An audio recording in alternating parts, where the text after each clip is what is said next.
नमस्कार, सत्यहिंदी.com पर आपका स्वागत। मैं हूं शैलेश। आज देश के सामने सबसे बड़ा सवाल ये है कि लॉकडाउन से बाहर कैसे निकला जाए। एक बात सब लोग समझ चुके हैं कि कोरोना कोई जानलेवा महामारी भारत में नहीं है। न तो इसका संक्रमण बहुत तेज़ी से फैल रहा है और ना ही इससे बहुत ज़्यादा मौतें हो रही हैं कि हम कोरोना को लेकर ही चिंता में लगे रहें। अब वक्त आ गया है कि लॉकडाउन से पूरी तरह से बाहर निकले। सरकार जो कोशिश कर रही है कि धीरे धीरे फेज़ के हिसाब से बाहर निकाले, लेकिन जब तक पूरी तरह से लॉकडाउन ख़त्म नहीं होगा तब तक जो हमारी आर्थिक गतिविधि है, जो हमारा कारोबार है, वो पूरी तरह से नहीं चल सकता है, चाहे सरकार जितना भी दावा कर ले। अगर स्थानीय बसें नहीं चलेंगी, अगर मेट्रो नहीं चलेंगे, तो मज़दूर घर से ऑफिस तक नहीं जा सकते। तो इसलिए कारखाने अगर खुल भी जाएं, ऑफिस खुल भी जाएं, तो समस्या अपनी जगह पर बनी रहती है। अब सवाल ये उठता है कि कैसे लॉकडाउन को खोलें, और पूरी दुनिया में ये बात उठने लगी है। खुद सरकार भी कहीं ना कहीं से ये समझने लगी है कि लॉकडाउन को खोलना ही होगा अगर देश की अर्थव्यवस्था को बचाना है, अगर इस देश में गरीब लोगों को भूखों मरने से बचाना है, तो लॉकडाउन को ख़त्म करना होगा। अभी कल की ही बात है, कांग्रेस के पूर्व अध्यक्ष राहुल गांधी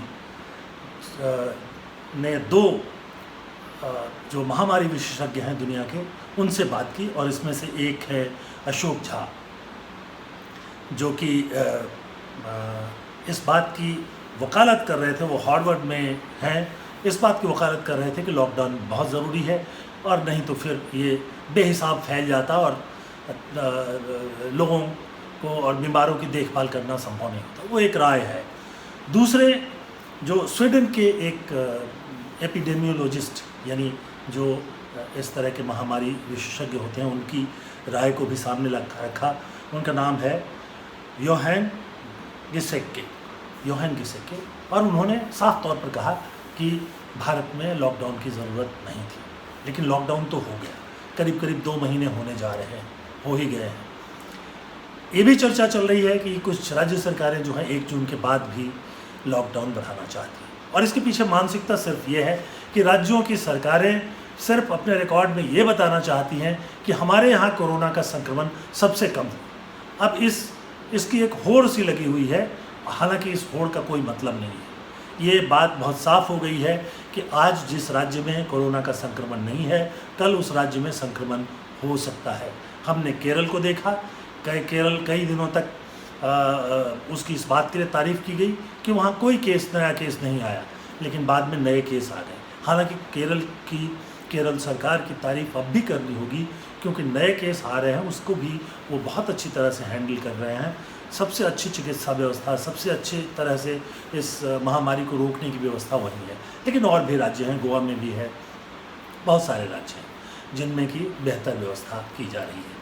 कुछ राज्य सरकारों को लेकर बहुत आलोचना भी हो रही है, जिसमें महाराष्ट्र है, गुजरात भी है। अब गुजरात में बीजेपी की सरकार है, महाराष्ट्र में शिवसेना, कांग्रेस और एनसीपी की मिलीजुली सरकार है। बड़ी आलोचना हो रही है, लेकिन आप वास्तविकता को नज़रअंदाज मत कीजिए। देश का सबसे बड़ा स्लम, यानी सबसे बड़ी झुग्गी झोपड़ी कॉलोनी धारावी मुंबई में है। उस एक झुग्गी झोपड़पट्टी में करीब 15 लाख लोग रहते हैं। अगर गुजरात की बात करें तो अहमदाबाद में, सूरत में झुग्गियाँ हैं, केरल में झुग्गियाँ नहीं हैं। तो जहाँ झुग्गियाँ हैं वहाँ तेज़ी से फैला हुआ, इसमें कोई आश्चर्य की बात नहीं है। सवाल इसका नहीं है कि कोरोना वायरस का संक्रमण कितने ज़्यादा लोगों तक हो रहा है। सवाल इसका है कि क्या इस संक्रमण से लोगों की बेतहासा ज़िंदगी जा रही है।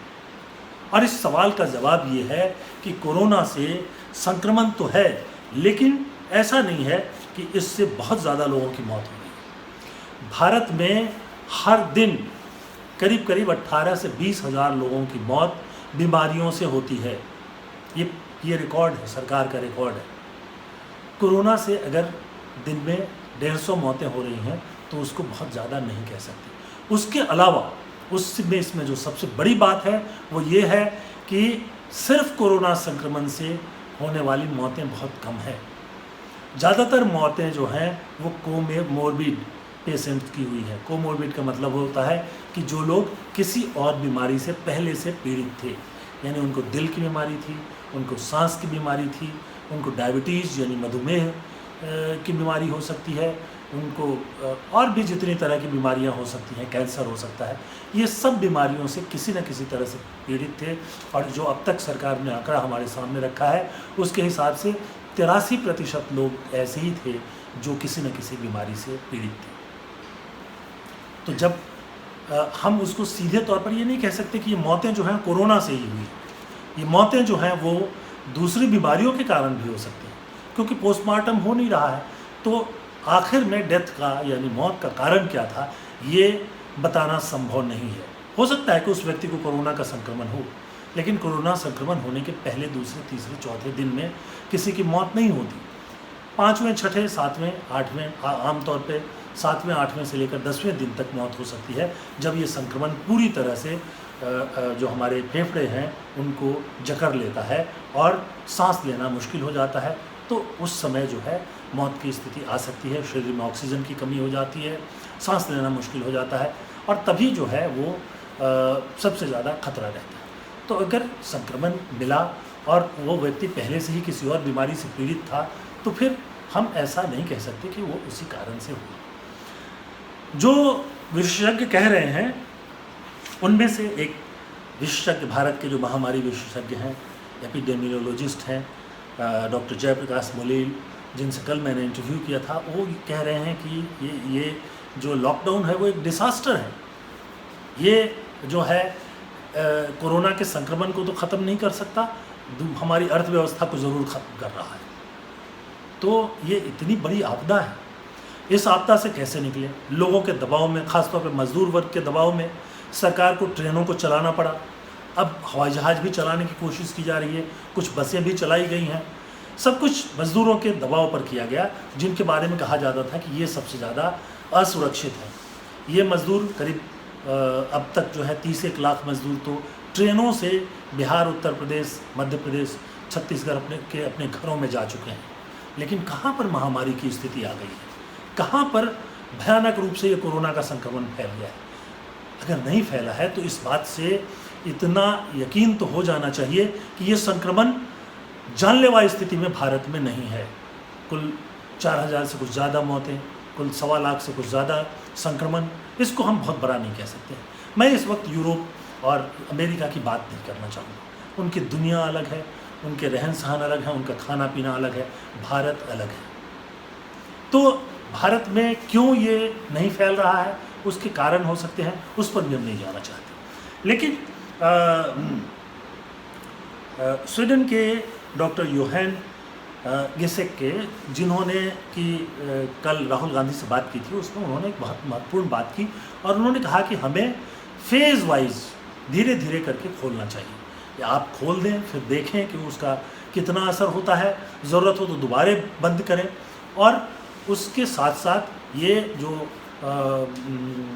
सावधानी बरतें, देखें, और उसके अनुभव के आधार पर ये तय करें कि लॉकडाउन को और आगे बढ़ाएं या लॉकडाउन को ख़त्म कर दें। पहली बात तो ये है कि देशव्यापी लॉकडाउन की अब कोई ज़रूरत नहीं है। दूसरी बात ये है कि राज्यव्यापी लॉकडाउन की भी ज़रूरत नहीं है। अगर कहीं लॉकडाउन की ज़रूरत है तो है वो कम्युनिटी लेवल पर। अगर आप एक छोटे मोहल्ले में कहीं ज़्यादा केस आते हैं या 1-2 केस भी आते हैं, तो वहाँ पर आप उनको लॉकडाउन करके और फिर उसको जो है उसकी जांच कर सकते हैं और उसको आगे फैलने से रोक सकते हैं, जिसको हाइपर लोकल लॉकडाउन कहते हैं। बिल्कुल, या सेलुलर लॉकडाउन, एक छोटा सा सेल में ही लॉकडाउन किया जाए, बाकी देश को पूरी तरह से काम करने दिया जाए। देखिए, एक बहुत महत्वपूर्ण बात है, जब भी हम यूरोप से तुलना करते हैं तो हमें याद रखना चाहिए कि भारत की 65% आबादी जो है वो 35 साल से कम उम्र के लोगों की, और ये बात बहुत अच्छी तरह से साबित हो चुकी है कि अगर 35 साल तक की उम्र के लोग अगर वो स्वस्थ हैं, उनको कोई और बीमारी नहीं है, तो कोरोना से मौत का कोई खतरा नहीं। उसके आगे अगर जाकर देखें तो भारत में 60 साल से ज़्यादा उम्र के लोगों की संख्या कोई मुश्किल से 6-7% ही है। बहुत कम है। अगर इटली की बात करें तो वहाँ 22% है, और ज़्यादातर मौतें वहाँ भी जो हैं इटली में भी हुई और दूसरी जगहों पर भी जो हुई हैं वो ज़्यादा उम्र के जो लोग थे उनकी ही हुई है। उसका कारण ये है कि ज़्यादा उम्र के लोगों का इम्यून सिस्टम जो है बहुत कमज़ोर हो जाता है, उनको कोई ना कोई बीमारी पहले से रहती है, और ऐसे में सरकारों को पहले सचेत होना चाहिए था, लेकिन ये पहला अनुभव था जिसमें कि जिसके चलते वो समझ नहीं पाए कि बुज़ुर्गों को ज़्यादा सुरक्षित करने की ज़रूरत है। भारत में भी जो 60 साल से बल्कि 65-70 साल से ज़्यादा उम्र के लोग हैं जिनको कोई और बीमारी है, चाहे वो किसी उम्र के हो, उनको सुरक्षित करने की ज़रूरत है। बाकी देश को लॉकडाउन करने की बिल्कुल ज़रूरत नहीं है। हमने पहले भी कहा था कि सेलुलर लॉकडाउन होना चाहिए या हाइपर लोकल लॉकडाउन होना चाहिए। एक मोहल्ला, एक गली, उसमें संक्रमण मिलता है तो वहीं पर आप लॉकडाउन कीजिए और वहीं उसकी जांच पड़ताल कीजिए, वहीं उसको ख़त्म कर दीजिए, क्योंकि कोरोना को करीब करीब 2 सालों तक ख़त्म नहीं किया जा सकता, चाहे वो हर्ड इम्यूनिटी से हो या वैक्सीन से हो। 2 ही तरीके हैं। हर्ड इम्यूनिटी में ये है कि जब करीब 60% लोगों को ये बीमारी हो जाएगी तो हमारे शरीर में इम्यून सिस्टम डेवलप हो जाएगा, और अब तक का जो अनुभव रहा है दूसरे वायरस का कि एक बार अगर इम्यून सिस्टम आ जाता है तो फिर वो लंबे समय तक उसी संक्रमण को होने नहीं देता। हालांकि कोरोना के मामले में लोगों का कहना है कि अभी देखना पड़ेगा, अभी ये शुरुआत है। जो भी हो, अभी तक ये तो नहीं देखा जा रहा है कि जिसको एक बार संक्रमण हुआ था उसको दोबारे हो रहा है। तो हो सकता संभव है कि जो पहले से मैकेनिज्म चला रहा है हमारे शरीर का वो चलता रहेगा। कोरोना को लेकर जो सबसे बड़ी समस्या आज है वो ये है कि पूरे देश को डर के माहौल में जीने के लिए मजबूर किया गया है। एक फोबिया हो गया है, जिनको कोरोना नहीं है वो भी डरे हुए हैं। तो इस बात को समझने की ज़रूरत है कि कोरोना कोई ऐसी बीमारी नहीं है जिससे आपकी मौत होने वाली है। ऐसा नहीं है। कम से कम 98% लोगों का कुछ नहीं होना है। भारत में अगर देखें तो संक्रमित लोग जो हैं उनमें से कोई 3.5% जो हैं वो उनकी मौत हुई। तो ये संख्या अगर आप दूसरी तरफ देखें, डेंगू में 14% लोगों की मौत हो जाती है, कैंसर में 80-90% लोगों की मौत हो जाती है, टीबी से भी 9-10% लोगों की मौत हो जाती है। तो ये ऐसी बीमारी नहीं है जिससे डरने की ज़रूरत है, घर में रहने की ज़रूरत है। तो यूथ को, जिसकी वकालत जेपी मुलेल जो भारत के एपिडेमियोलॉजिस्ट हैं और योहान गेसेक्के जो कि स्वीडन के एपिडेमियोलॉजिस्ट हैं, वो सब लोग कर रहे हैं। कुछ लोग विरोध भी कर रहे हैं, उनको लगता है कि कुछ ज़्यादा खतरा होगा, लेकिन ऐसा लग नहीं रहा है कि भारत में बहुत ज़्यादा खतरा है। सवाल ये है कि सरकारों में राजनीतिक इच्छा शक्ति है या नहीं है। अभी तक जो दिख रहा है, सरकार जो कदम उठा रही है बहुत मजबूरी में उठा रही है। जब उसने देखा कि लोगों को शहरों में घेर कर नहीं रखा जा सकता है, वो पैदल निकल पड़े हैं, वो ट्रकों से, साइकिल से, स्कूटर से जैसे मिल रहा है वैसे ही चले जा रहे हैं, तो मजबूरी में बसों को चलाया गया और फिर ट्रेनों को चलाया गया। जब वो बस स्टैंड पे जमा होने लगे, रेलवे स्टेशन पे जमा होने लगे, तो मजबूरी में चलाया गया। सरकार ने अपनी तरफ से अपने अनुभवों के आधार पर कोई फैसला नहीं लिया। उसी तरह से ये बात पूरी दुनिया में जो आंकड़े आए हैं उससे साफ हो चुकी है कि 19 साल से कम उम्र के जो बच्चे हैं उनमें कोरोना संक्रमण से कोई खतरा नहीं है, मौत का कोई खतरा नहीं है।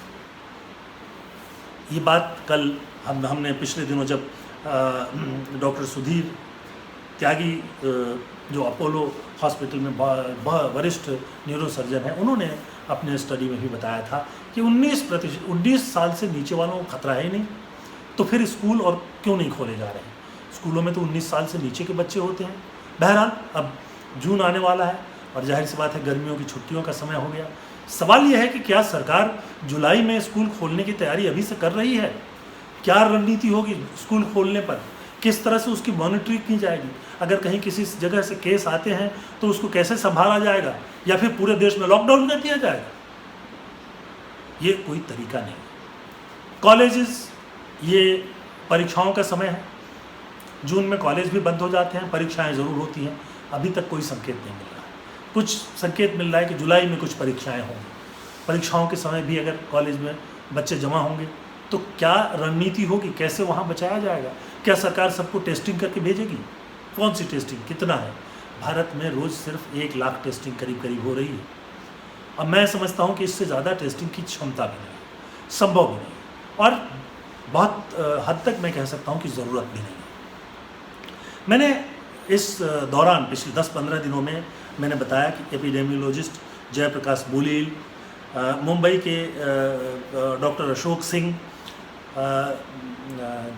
राजीव गांधी कैंसर इंस्टीट्यूट के director doctor Sudhir Rawal, Apollo के cardiologist senior cardiologist doctor Rajiv Rajput, उसके अलावा अपोलो के ही जो है neuro surgeon doctor Sudhir Tyagi, London के सेक्रेटरी के बहुत मशहूर डॉक्टर अशोक जैनर और बच्चों की बीमारियों के विशेषज्ञ डॉक्टर रेणु जैनर, इन सब लोगों से लगातार बातचीत की।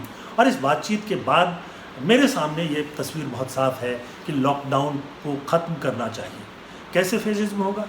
अब केंद्र सरकार ने आखिर में चल के राज्य सरकारों पे छोड़ दिया है और राज्य सरकारें सिर्फ अपना रिकॉर्ड साफ करना चाहती हैं। भाई बिहार में कम से कम 30-40 से लेकर मुझे लगता है 50 लाख मजदूर बड़े शहरों से निकलकर गाँव में पहुँच चुके हैं। बिहार में तो कोई महामारी जैसी स्थिति नहीं है, कोई मौतें नहीं हो रही हैं। उत्तर प्रदेश में भी इतने ही मजदूर पहुँच चुके, मध्य प्रदेश में पहुँच चुके, उड़ीसा में पहुँच चुके। तो कहाँ पर ये चिंता की बात है? किन लोगों के लिए चिंता की बात है? डॉक्टर अशोक जैनर ने अपनी एक बातचीत में कहा था कि जो ये फोबिया फैल गया है, इस फोबिया से लोगों को निकालना होगा, डर से लोगों को निकालना होगा। डर जो है वो गांव-गांव में भी है। गाँव में भी लोग जो है वो परेशान है। कोई एक उसको बुखार हो जाता है, उसको कोरोना संक्रमण के लक्षण दिखते हैं तो तुरंत लोग उसको गांव से बाहर करने पर उतारू हो जाते हैं। उसको गांव में ही क्वारंटाइन किया जा सकता है, थोड़े घर में अलग जगह पे रख सकते हैं। जब आपको वायरल बुखार होता है तो आप घर को, या जुकाम हो जाता है तो आप पूरे घर को अलग थोड़े कर देते हैं। एक आदमी थोड़ा बच के रहता है। चेचक तो क्या होता है, चेचक अगर बच्चों को हो जाए तो घर छोड़ के चले जाते हैं, उसको एक कमरे में रखा जाता है, थोड़ा अलग रखा जाता है, बाकी लोग थोड़ा अलग रहते हैं। यही करने की ज़रूरत है। जितने लोगों से मैं बातचीत कर रहा हूँ, जितने लोगों की बातचीत देख रहा हूँ, उससे मेरे सामने सिर्फ यही तस्वीर आ रही है। और सबसे अच्छा होगा कि राज्य सरकारों को कॉन्फिडेंस में लेकर सबसे पहले औद्योगिक गतिविधियों को सरकार पूरी तरह शुरू करे और जो औद्योगिक गतिविधियों को लेकर प्रतिबंध लगाए गए हैं उनको ख़त्म करे। मैं नहीं कहता कि अभी से ही सिनेमा घर को खोल दो। आप भले ही धर्म स्थान जो है उनको भी बंद रखें, भले ही जो है आप मॉल्स नहीं खोलें, लेकिन सब दुकानों को खुल जाने दीजिए बिना किसी रोक टोक के। लोगों को आने जाने दीजिए बिना रोक टोक के। रोज़ खबरें आती है कि आज गाज़ियाबाद सील कर दिया गया, लोगों को नहीं जाने दिया जा रहा है और गाज़ियाबाद रोड पर जो है जाम लगा हुआ है। क्या ज़रूरत है इसकी? जितना सामाजिक संक्रमण होने का खतरा था उतना खतरे तक हम पहुंच चुके हैं और अब इससे ज़्यादा नहीं होना है। तो बहुत सारी सरकारें सिर्फ इसमें लगी हुई हैं कि उनका रिकॉर्ड ख़राब नहीं हो जाए कि उनके यहाँ सबसे ज़्यादा संक्रमण है। संक्रमण ज़्यादा होना खतरा नहीं है, क्योंकि संक्रमण ज़्यादा हो रहा है तो हम हर्ड इम्यूनिटी की तरफ ज़्यादा तेज़ी से बढ़ रहे हैं। ये कोई खतरा नहीं है। अगर मौत ज़्यादा होती तो मैं ज़रूर इस बात पर चिंतित होता, पर वो है नहीं। जब मौत ज़्यादा नहीं हो रही है तो आंकड़ा यही देखा जाना चाहिए। और अभी जो सरकार आंकड़े जारी कर रही है, मैं सरकार से और स्वास्थ्य विभाग से, प्रधानमंत्री नरेंद्र मोदी से अनुरोध करूंगा कि ये जो 18-20 हज़ार मौतें अलग अलग बीमारियों से होती है, सबके आंकड़े लोगों के सामने रख दें। लोग खुद ही समझ जाएंगे कि कौन सी बीमारी ज़्यादा खतरनाक है। दरअसल कोरोना सबसे ज़्यादा खतरनाक है ही नहीं। उसके अलावा जब ये आंकड़े सामने रखते हैं तो रोज़ ये बात रखें कि इसमें से कितने लोग हृदय रोग से पीड़ित थे पहले से ही, कितने लोगों को कैंसर था पहले से ही, कितने लोग सांस की बीमारियों से पीड़ित थे पहले से ही, कितने लोग मधुमेह के शिकार थे पहले से ही। इन सारे आंकड़ों को अगर एक साथ रख दें तो लोगों के मन से डर निकलेगा और डर निकलेगा तो वो लड़ सकेंगे इस महामारी से। चलते चलते मैं सिर्फ एक बात कहना चाहूँगा कि राहुल गांधी से बातचीत में हार्वर्ड के डॉक्टर आशीष झा ने एक महत्वपूर्ण बात की और उन्होंने कहा कि ये अकेली महामारी नहीं है। अगले 10 या 20 सालों में हमारा सामना कई और महामारियों से हो सकता है। और ये उनकी चिंता जो थी सिर्फ एक बात को लेकर थी और उनका कहना था कि हमारा पर्यावरण, हमारा जो इकोसिस्टम, हमारा जो इन्वायरमेंट है, वो जिस तरह से वो नष्ट हो रहा है, वो बहुत सारे महामारियों को मौका दे सकता है वहाँ भारत में आने का, दुनिया भर में आने का।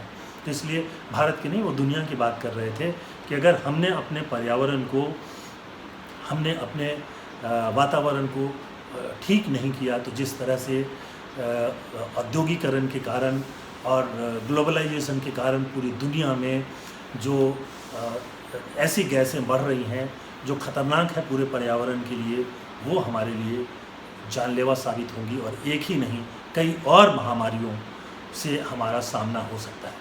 कोरोना से तो अभी सभी लोग कह रहे हैं कि 2 साल तक बार बार सामना होता रहेगा, हम छिप कर नहीं रह सकते। तो अच्छा ये होगा कि लोगों को प्रशिक्षित करें, उनके मन से डर निकालें। कोरोना से मौत के चांसेस बहुत कम हैं। वो लोग जो बीमार नहीं हैं, जो स्वस्थ हैं, उनके कोई मौत के चांसेस नहीं हैं, और जो ज़्यादा उम्र के हैं उनको सावधान रहने की ज़रूरत है। बाकी जो है वो अपने काम पर लौट सकते हैं। अच्छा यही होगा कि सब राज्य सरकारें सारे औद्योगिक गतिविधियों को पहले की तरह बिना रोक टोक के छूट दे दें और लोगों को बताएं कि अगर आप कोरोना संक्रमण आपको हो भी गया है तो आप घर में रहें, और आप ये जो मामूली पैरासीटामोल जैसी दवाइयाँ होती हैं जो बुखार उतारने के लिए होती हैं, उसको लेकर ठीक हो सकते हैं। जिनके पास अकेले रहने के लिए घर नहीं है, जो झुग्गी झोपड़ियों में रहते हैं, उनके लिए क्वारंटीन सेंटर सरकार ने बना रखा है, उनमें रख लीजिए। और जो 5% गंभीर रोगी होते हैं जिनको हॉस्पिटल में ले जाना होता है, वहाँ ले जाकर इलाज कीजिए। इलाज में भी मुख्य रूप से अगर किसी को कोई पुरानी बीमारी है तो उसका इलाज होता है, और उसके अलावा कभी कभी मरीज को ऑक्सीजन की ज़रूरत होती है, वो दिया जाता है। तो मैं अपनी इस रिपोर्ट के लिए doctor JP Mulil, doctor Ashok Singh, doctor Sudhir Rawal, doctor Rajiv Rajput, doctor Sudhir Tyagi, doctor Ashok Jainer, doctor Renu Jainer और बहुत सारे अपने डॉक्टर साथियों को धन्यवाद देना चाहता हूं, जिनकी मदद से इस कोरोना के संक्रमण को समझने में मुझे सहूलियत हुई और मैं ये समझ पाया कि ये कोई जानलेवा महामारी नहीं है। जो कुछ हमने मार्च में लॉकडाउन शुरू करने से पहले समझा था, ये उससे अलग है, कम से कम भारत में अलग है, और भारत में इससे मौत का खतरा बहुत ही कम है, दूसरी बीमारियों से बहुत कम है। ज़्यादा खतरा है भूख से मौत का, और जैसे जैसे लोगों को पूरा खाना नहीं मिल रहा है, उनका इम्यून सिस्टम कमज़ोर हो रहा है, उन पर कोरोना का भी संक्रमण घातक हो सकता है। इसलिए सामान्य कामकाज को तुरंत शुरू करना बहुत ज़रूरी है। थोड़ा बहुत उपाय जो है वो कर सकते हैं, वो ये है, मास्क लगा लें लोग, हैंड हाइजीन यानी जब कभी आप बाहरी चीज़ों के संपर्क में आएँ तो थोड़ी थोड़ी देर के बाद हाथ धो लें, और उसके अलावा जितना संभव हो सोशल डिस्टेंसिंग को मेंटेन करें, एक दूसरे के करीब नहीं आए। हालांकि हमने देखा कि मज़दूर जो हैं एक दूसरे से कंधा मिलाकर ट्रेनों में चल रहे हैं, बसों में चल रहे हैं, पर कहाँ उससे संक्रमण फैला, या फैला भी तो एसिम्प्टोमेटिक होगा, माइल्ड होगा। तो आज के एपिसोड में इतना ही। हमारा ये प्रोग्राम कैसा लगा हमें ज़रूर बताइएगा, और satyhindi.com पर लॉगिन करके आप अपनी राय लिख सकते हैं, शालीन भाषा में लिखिए। इसके अलावा मेरा अनुरोध होगा कि आप जब satyhindi.com पर जाएंगे या इस वीडियो के बाद देखेंगे तो आपको डिस्क्रिप्शन का एक बटन मिलेगा, वहाँ जाकर आप उस बटन को दबाकर आप ये समझ सकते हैं कि हमारी आप कैसे और मदद कर सकते हैं। आप हमारे अच्छे दर्शक हैं, उसके लिए बहुत बहुत धन्यवाद। और हम कामना करते हैं कि आप इस महामारी से स्वस्थ होकर स्वस्थ बने रहें, आपको चिंता करने की ज़रूरत नहीं हो, और इसलिए हम जो अलग राय है उसको आपके सामने रखते हैं। तो बहुत बहुत धन्यवाद, नमस्कार। सत्य हिंदी के और वीडियोस को देखने के लिए हमारे YouTube चैनल को सब्सक्राइब करें और सीधे नोटिफिकेशन पाने के लिए बेल आइकन दबाएं।